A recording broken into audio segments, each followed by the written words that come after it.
احمد رضا شهریاری، احمد سولو.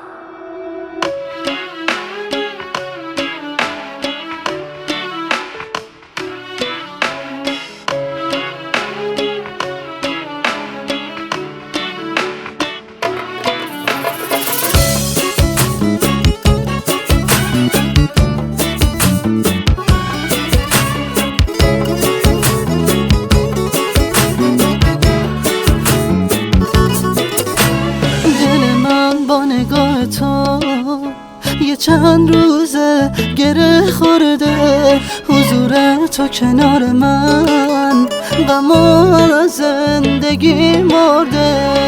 کنارت خیلی آرومم، دوست دارم مثل جونم.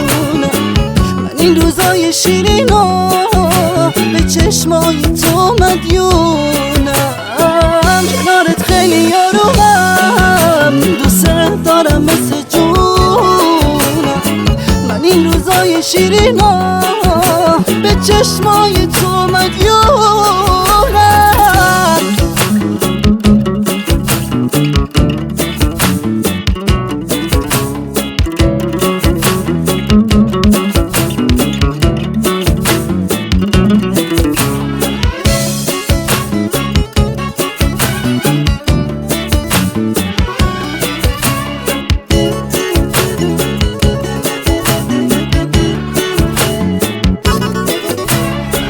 نشستی روبروی من، خدای من چه تصویری.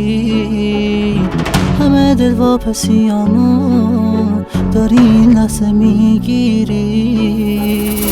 کنارت زندگی کردم همیشه آرزوم بوده، واسه اینه که عکس تو همیشه روبروم بوده، همیشه روبروم بوده، همیشه روبروم بوده.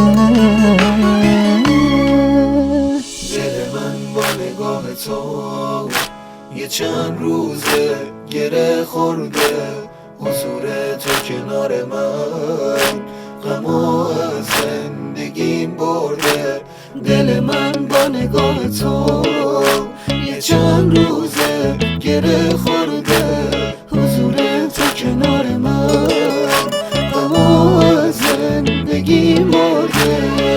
کنارت خیلی آرومم، دوست دارم مثل جونم. من این روزای شیرینو به چشمای تو مدیونم. کنارت خیلی آرومم، دوست دارم مثل جونم. من این روزای شیرینو به چشمای تو مدیونم.